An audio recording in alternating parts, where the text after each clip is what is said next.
आइए स्टूडेंट्स, नए केस की तरफ चलते हैं। अब तक हम लोगों ने ये सीखा है इस चैप्टर में, chapter admission of A new partner में, कि गुडविल को ट्रीटमेंट के लिए 3 केसेस रहेंगे। नया पार्टनर जब भी फर्म में एंटर होता है तो वो अपनी गुडविल 3 ढंग से फर्म में लेके आ सकता है। पहला केस था प्राइवेटली, जिसकी कोई रिकॉर्डिंग नहीं होती बुक्स में।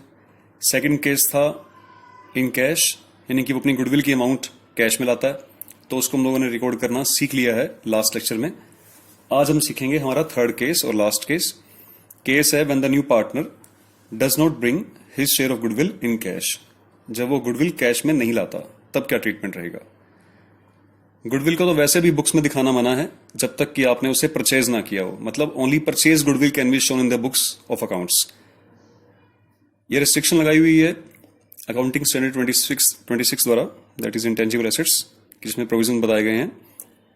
सो उसमें क्लियरली कहा गया है कि आप सिर्फ परचेज गुडविल को बुक्स में दिखा सकते हो, जबकि यहां पे जिस गुडविल की बातचीत हो रही है यहां पे एक कैलकुलेटेड गुडविल की बात है, वैल्यूड गुडविल, वैल्यूएशन हो रहा है गुडविल का। It's you can let me से द इनहेरेंट गुडविल है ये, ठीक है, ये परचेज गुडविल नहीं है। तो इसका ट्रीटमेंट सावधानी से करेंगे हम लोग। गुडविल नाम का कोई भी अकाउंट बुक्स में रेज करना ही नहीं है आपको। तो आइए सीखते हैं। फिलहाल वो गुडविल की अमाउंट पार्टनर कैश में नहीं लाया है। क्वेश्चन देखेंगे पहले। A and B are partners 5:3। C is admitted as a new partner for 2/9 share. New ratio of A, B and C will be 4:3:2। ये न्यू रेशो हो गया इन तीनों का। सी अपने हिस्से के हिसाब से C brought his capital of rupees 60,000 rupees की कैपिटल लेके आया है सी। जो मेन पॉइंट है इसमें, C is unable to bring his share of goodwill in cash which is 16,000।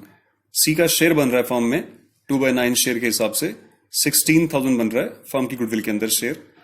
ये तो इस क्वेश्चन में क्लियर कट दे दिया कि सी अपना गुडविल का शेयर जो कि 16,000 बनता है वो नहीं लाया। क्वेश्चन में थोड़ा घुमा के भी पूछ सकते हैं, आपसे दे सकते हैं कि फर्म की जो टोटल गुडविल है उसकी वैल्यूएशन दे देंगे आपको कि just firm's goodwill is valued, firm goodwill is valued at rupees 72,000 and C is unable to bring his share of goodwill in cash. तो we will have to calculate at that time. तो कैसे calculation करेंगे आप? 72,000 का 2/9 कर लेंगे, जो कि सी को दिया हुआ शेयर है। तो इसे कैलकुलेट करेंगे तो 8 to the 16 अपने आप ऑटोमेटिकली आ जाएगा, ठीक है। आगे लिखा हुआ है goodwill already exist in the books of the firm at rupees 80,000। Goodwill C के एडमिशन के टाइम गुडविल ऑलरेडी बुक में एग्जिस्ट कर रही है, यानी कि ओल्ड गुडविल है जिसे हमें राइट ऑफ करना है, क्योंकि बुक्स में दिखाना नहीं गुडविल को, ठीक है। तो आइए सबसे पहले इसी एंट्री को हम लोग करेंगे कि ओल्ड गुडविल बुक्स में दिखा रखी है। सी को एक बार बाहर रोकिए, शॉप से बाहर रोकिए सी को एक बारी, और ओल्ड गुडविल जो पुरानी गुडविल है उसे हम राइट ऑफ कर देते हैं पहले ओल्ड रेशो में in the old partners. So इसकी जरा एंट्री बनेगी A is capital account debit, B is capital account debit to goodwill. ये ओल्ड गुडविल है 80,000 रुपीज की, जिसे हम लोगों ने ओल्ड रेशो में राइट ऑफ करना है। ओल्ड रेशो इज 5:3, तो ये ओल्ड रेशो में राइट ऑफ हो जाएगी 50,000 एंड 30,000। नरेशन क्या बनेगी इसकी? For the old goodwill written off in the old partners in old ratio 5:3, that it is a narration, ठीक है। ये हो गया हमारा फर्स्ट टॉपिक। इसी में हम आगे चलेंगे। अब न्यू पार्टनर्स फर्म में एडमिट कराते हैं। नया पार्टनर फर्म में क्या लेके आया हुआ है आइए देख लेते हैं। नया पार्टनर फर्म में लाया है capital 60,000।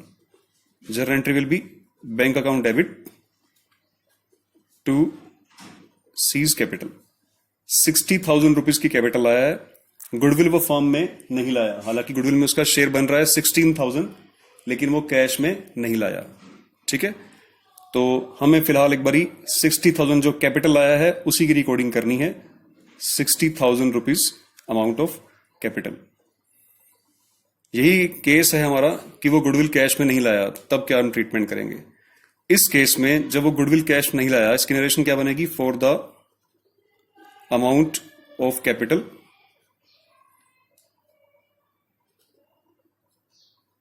Brought in cash by C cash में लाया, ठीक है। अब क्योंकि वो गुडविल कैश में नहीं लाया,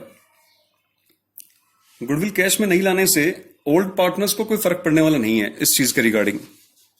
देखो, जिसने सेक्रीफाइस किया है अपने शेयर को, ए और बी ने जो सेक्रीफाइस किया है, सेक्रीफाइस रेशियो कैलकुलेट कर लेते हैं हम लोग। फॉर्मूला अच्छी तरह जानते ही हैं, old minus new is equal to sacrifice. So formula apply कर देते हैं ओल्ड माइनस न्यू के हिसाब से, और फॉर्मूला अप्लाई करने के बाद हमें पता लगता है ओल्ड माइनस न्यू करा, ये हमारे पास आ रहे हैं, ये सेक्रीफाइस है, तो कैलकुलेट कर लेते हैं। 13:3 आएगा, दैट इज सेक्रीफाइस रेशियो। इस रेशियो में गुडविल डिस्ट्रीब्यूट होती है अमंग द ओल्ड पार्टनर्स।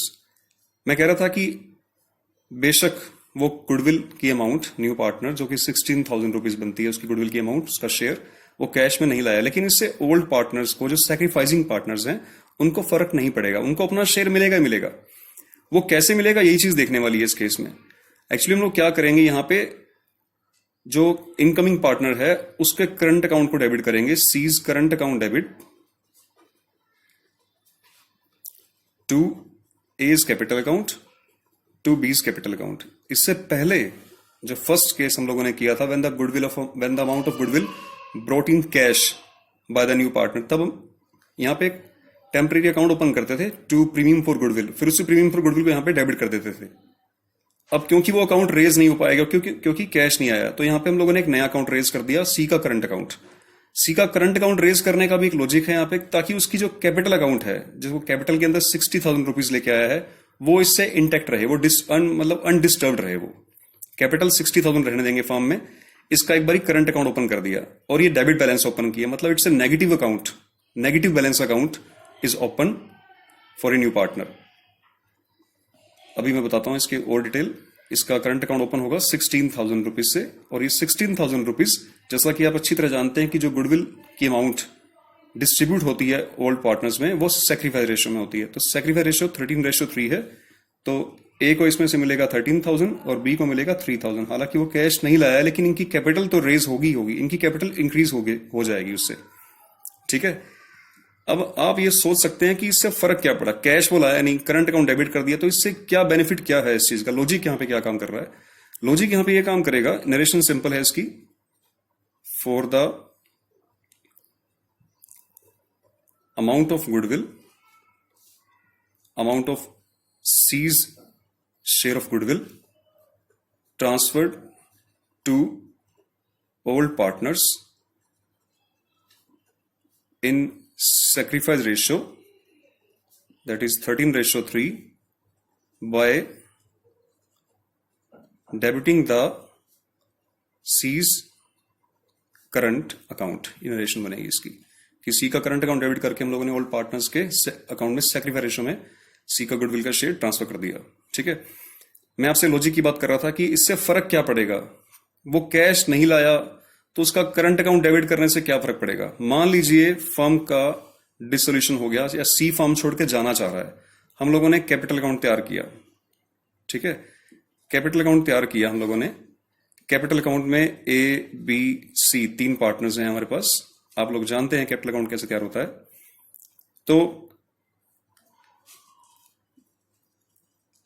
देखिए ध्यान से, सी फर्म छोड़ के जाना चाह रहा है, सी का कैपिटल का जो शेयर है, जैसे सी इस क्वेश्चन में 60,000 रुपीज लाया है, फिर आप फर्म का जिस दिन रिटायरमेंट होगा रिवोल्यूशन मनाएंगे, रिवोल्यूशन में उसका हिस्सा हो गया मान लीजिए 10,000, और भी इसके जो शेयर ऑफ प्रॉफिट मिलेंगे, जनरल रिजर्व में इसको 10,000 मिल गए, या और भी इसको प्रॉफिट एंड लॉस अकाउंट में शेयर मिल गया 10,000, टोटल मिला के इसके जो अमाउंट बन रही है 90,000 बन गई, ठीक है। तो इसको 19,000 देनी होगी यहाँ पे, टू बैंक करना होगा। लेकिन टू बैंक करने से पहले, इसको अमाउंट देने से पहले इसका डेबिट बैलेंस आएगा यहाँ पे, जो कि इससे हम लोगों ने लेने थे at the time of admission, और ये लेके नहीं आया था।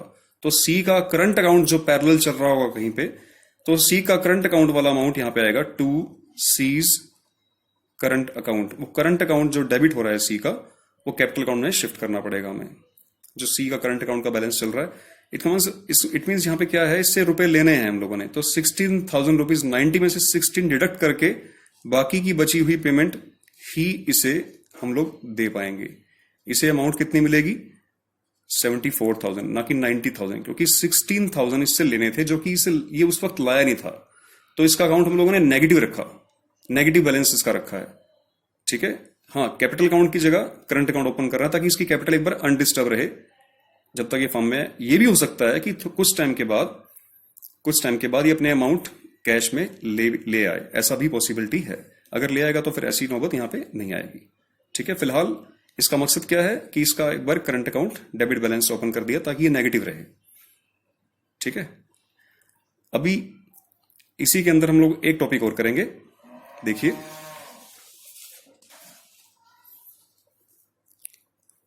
टॉपिक वही है कि नहीं, यहां पे थोड़ा टॉपिक चेंज करेंगे हम लोग। टॉपिक क्या है, देखिए, when new partner brings in only A part of his share of goodwill या फिर प्रीमियम। हम लोगों ने जो फर्स्ट केस किया था कि पार्टनर जो है, न्यू पार्टनर गुडविल का अमाउंट कैश ला रहा है। अभी हम लोगों ने सेकंड केस किया, वो कैश में नहीं ला रहा है। तो ये दोनों को मिक्सअप करते हैं, उनका कॉम्बिनेशन, एक कॉम्बो पैक लेके चलते हैं उनको कंबाइन करते हैं दोनों केसेस को। और कंबाइन क्या करेंगे हम लोग कि जब वो एक पार्शियल अमाउंट कैश में ला रहा है, पार्शियल अमाउंट। क्वेश्चन देखिए, A and B are partners sharing 3:2। C ने पार्टनर फर्म में एंटर हो रहा है 1/4 शेयर के लिए। C acquired his share from A and B in the ratio 2:1। ये सेक्रीफाइस रेशियो गिवन है क्योंकि इसमें क्लियरली लिखा गया कि सी ने अपना शेयर ए और बी से 2:1 में एक्वायर किया है। C brought ₹50,000 as goodwill out of his share ₹90,000। मतलब सी का जो शेयर बन रहा है टोटल, वो बन रहा है 90,000। लेकिन वो गुडविल कितनी ला रहा है कैश में, ब्रोड का मतलब गुडविल लेके आया है कैश में 50,000, मतलब 90,000 में से सिर्फ 50,000 रुपए ही लेके आया है। इसके अलावा एक टर्म ले लेते हैं कि वो कैपिटल भी फर्म में लेके आया है, सपोज कीजिए 80,000। ठीक है, वो भी लेके आया है।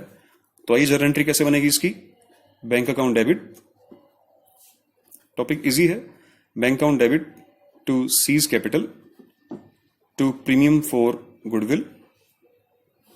क्या लेके आया है वो, 80,000 रुपीज की कैपिटल है, टोटल 90,000 के शेयर में से 50,000 रुपीज कैश लाया है गुडविल के लिए, 50,000 रुपीज। तो टोटल 1,30,000 रुपीज का कैश वो फर्म में लाया है। ठीक है, इसके बाद देखिए नेक्स्ट एंट्री कि प्रीमियम फॉर गुडविल की जो वो अमाउंट लाया है वो डिस्ट्रीब्यूट करेंगे हम लोग ओल्ड पार्टनर्स में उनके सैक्रिफाइस रेशियो में 50,000 रुपीज। लेकिन अभी अभी हम लोगों ने जो केस किया है, मैंने कहा है कि वो गुडविल कैश में अमाउंट लाया है चाहे वो नहीं लाया है, लेकिन ओल्ड पार्टनर्स को इससे कोई फर्क नहीं पड़ने वाला है क्योंकि उन्होंने जो शेयर सैक्रिफाइस किया है उसकी कंपेंसेशन अमाउंट उनको मिलेगी। ठीक है, उनके कैपिटल अकाउंट को उतनी अमाउंट से इंक्रीज करना ही करना है उनके सैक्रिफाइस रेशियो में। वो कैसे होगी, हम लोगों ने उस केस में क्या किया था कि जब अमाउंट वो कैश में नहीं लाया था तो उसको हम लोगों ने क्या किया था, सी का करंट अकाउंट ओपन कर दिया था डेबिट साइड में, डेबिट बैलेंस। सेम यहां पे करेंगे, उसकी जब अमाउंट बनती है गुडविल में, उसका जो शेयर बनता है वो 90,000 बनता है, हिज शेयर 90,000 बनता है, तो 90 पूरे करेंगे, यानी कि 40,000 रुपए उसके सीज करंट अकाउंट को डेबिट करेंगे, वहां से निकालेंगे वैसे हम लोग। ठीक है, सी के करंट अकाउंट डेबिट करेंगे तो 90,000 हो गए टोटल। इस 90,000 रुपीज को जो उसका शेयर बनता था, चाहे वो लाया चाहे वो नहीं लाया, तो उसको 90,000 रुपीज को सैक्रिफाइस रेशियो जो कि 2:1 गिवन है उसमें डिवाइड करेंगे, दैट इज 60,000 और 30,000। आई होप आपको मेरी बात समझ आ रही होगी। यहां पे अगर वो पूरी अमाउंट कैश में लाया था जैसे कि फर्स्ट केस था, तो उसमें यहां पे क्या था, 90 हो जाता टोटल, फिर 90 को हम लोग डिस्ट्रीब्यूट कर देते सैक्रिफाइस में 60-30। सेकंड केस में हम लोगों ने क्या सीखा, वो कैश में नहीं लाया, तो यहाँ पे premium for goodwill account raise नहीं हुआ था, सारी की सारी amount C's current account debit करके 90 और में डिवाइड कर दिया। इस केस में पार्शियल अमाउंट है, partial cash, partial not in cash. तो जो कैश में लाया है वो प्रीमियम फॉर गुडविल अकाउंट यहाँ पे रेज हुआ था, यहाँ पे राइट ऑफ हो गया, और बाकी की बची अमाउंट करंट अकाउंट का डेबिट करके टोटल 90 पूरे करके इनको 90 देने ही देने हम लोगों ने। ठीक है, ये केस था। तो अब आई होप आपको समझ आया होगा, आप इसके क्वेश्चंस करिए और कोई प्रॉब्लम आती है तो आप लोग डिस्कस कर सकते हैं। Thank you so much.